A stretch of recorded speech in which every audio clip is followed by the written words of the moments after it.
Hello everybody, and welcome to this Valentine's Day episode of Find Out What's in Pelenta's Forrest. So grab yourself a glass of water or a cup of tea and spend the next few minutes with me. What do I always say? Don't believe everything you hear and check your facts. Do your own research. What that really means is what I'm saying may not be entirely correct. Ha! Don't you want to know what my butterflies are saying? I think you do. Don't you want to know what my butterflies are talking? This is Find Out What's in Pelenta's Valentine's Day Forest. That's right. Da, da, da. Hello everybody and welcome. It's almost Valentine's Day. What are you doing? And I want to know, are you in love? Wow, Valentine's Day, a day of lovers and more love. So how's everybody? Happy New Year to you. Can't believe that we're already almost 8 weeks in. It's going to be over soon. We'll be talking about Christmas again. But today is all about Valentine's Day. So we are going to go through, okay, I'm getting stuck to my canvas as usual. I don't know, either my hair is too big or I got too many butterflies. Whichever it is, I don't know. But I think this little butterfly is angry.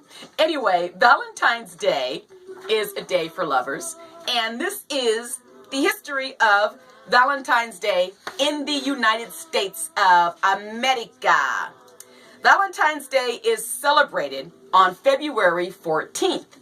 It is a festival of romantic love. Most people give cards, letters, presents to their spouse or their partner, and they may also arrange a romantic meal at a restaurant and a sexy night in a hotel.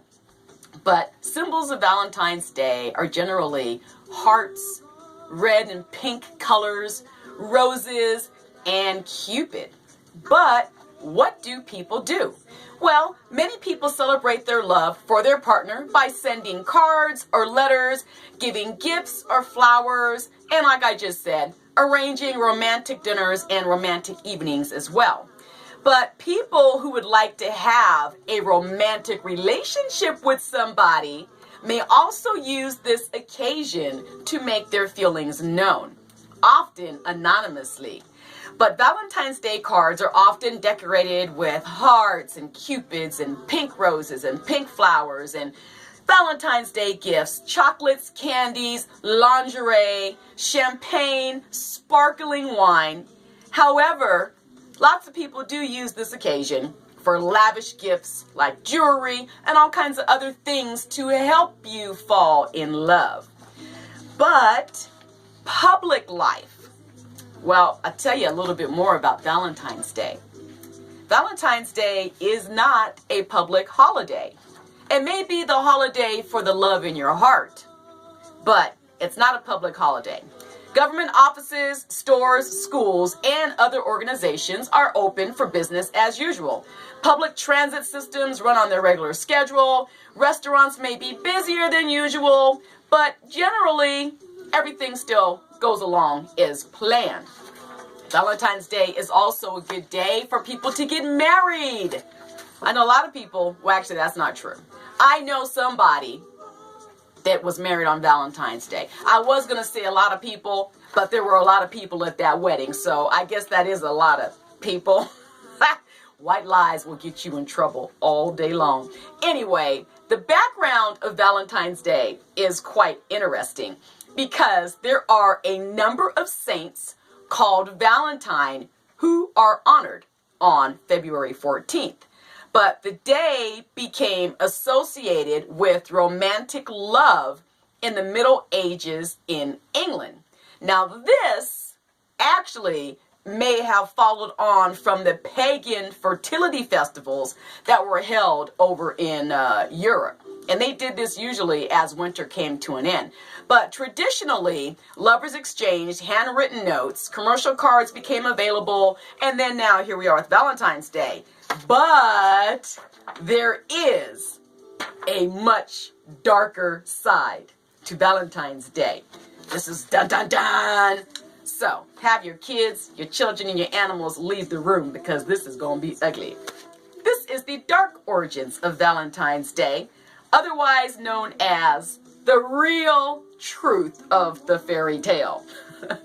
Now, Valentine's Day is a time to celebrate romance and love and all kissy face fealty, right?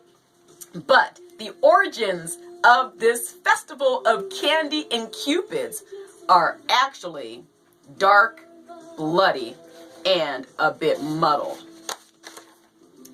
Though no one has actually pinpointed the origin of the holiday, one place to start is ancient Rome. And this is where men hit on women. And I mean literally hit on women. They hit on you like, ooh, baby, what's happening? You know, the cat calling.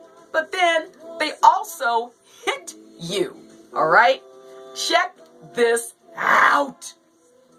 This is supposedly the truth, right? But those wild and crazy Romans, from February 13th to the 15th, the Romans celebrated the Feast of Lupercalia. The men sacrificed a goat and a dog. Then they whipped the women with the hides of the animals they had just slain. Now, how's that for love? The Romans were romantics, but they were also drunk and they were naked, okay? Young women would actually line up in line for the men to hit them. Now, they believed this would make the women fertile. I mean, how was that? Let's make love and get me pregnant and have a baby. No, what I'm going to do, I'm going to give you a good old-fashioned ASS whooping, and that's how you're going to get pregnant? Cruel to be kind. Oh, no. Sounds crazy to me, but the brutal feat included also a matchmaking lottery in which young men drew the names of women from a jar, and they would be coupled together through the duration of the festival or longer than that if the match was right. Kind of crazy. Sorry, there's no match. There is no good match in anybody putting their hands on anybody else, okay? That's not the proper way to communicate. We talk. Don't slap your men, women, and women don't slap your men, and men don't slap your women, okay? Men don't slap your women. I said one twice, I said that twice. This is a day of love, okay? Now, the ancient Romans may also be responsible for the name of our modern day of love because Emperor Claudius II executed two men, both named Valentine, on February 14th of different years in 3rd century AD. Now, their martyrdom was honored by the Catholic churches and everything, with the celebration of St. Valentine's Day. Now, later on, Pope Gelasius the First muddled things in the 5th century by combining St. Valentine's Day with Lupercalia to expel the pagan rituals. But listen at this. The festival was more of a theatrical interpretation of what it had once been. Now, it was a little more of a drunken revel, but the Christians put clothes back on it, okay? That did not stop it from being a day of fertility and love. Now, around the same time, the Normans celebrated Galatins Day. Now, Galatin meant lover of women, and that was likely confused with St. Valentine's Day at some point, in part just because they sounded alike.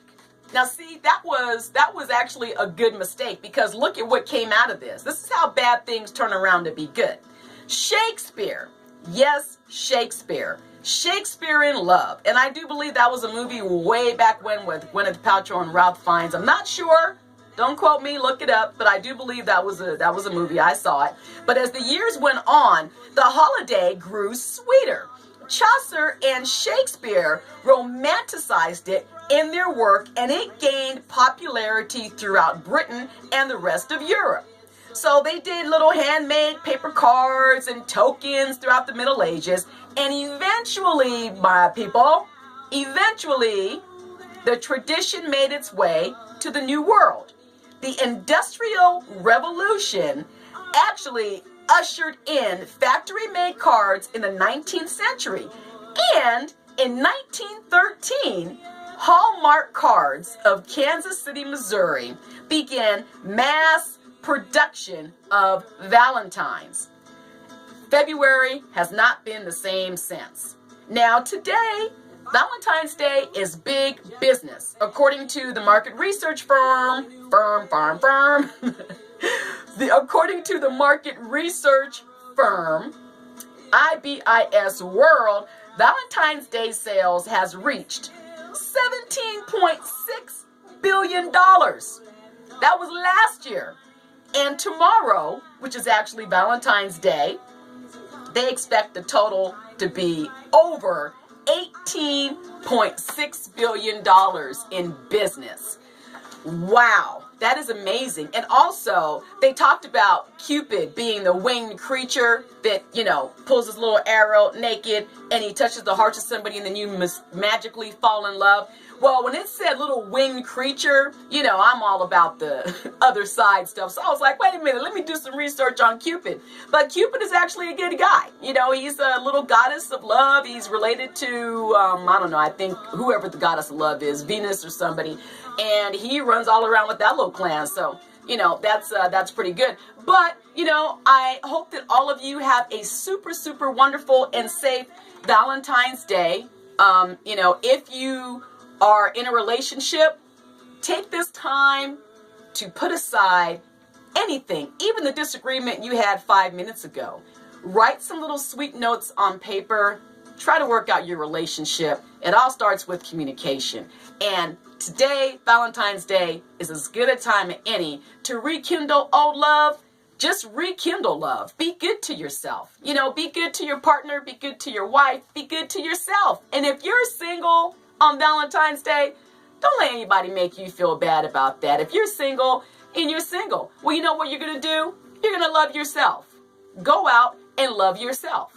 Be good to yourself. And you never know. While you're out there loving yourself, somebody might want to come up and love on you a little bit and be serious about it in long term. And one last thing, if there is somebody that you're crushing on, you best let those feelings be known as soon as humanly possible and as soon as you're comfortable, because while you're sitting around thinking, somebody is going to sneak up and snatch that person that you might want to be loving on. So on that note, everybody, let's see here. Wow. The show is over. Have a safe, wonderful, fabulous Valentine's Day. Do not give up on love. True love does exist. And no matter how bad the world seems right now, everybody is upset about this, that, and the next thing. No matter what you hear on the news, no matter what garbage you see on social media, there are people on this planet that are good, honest people.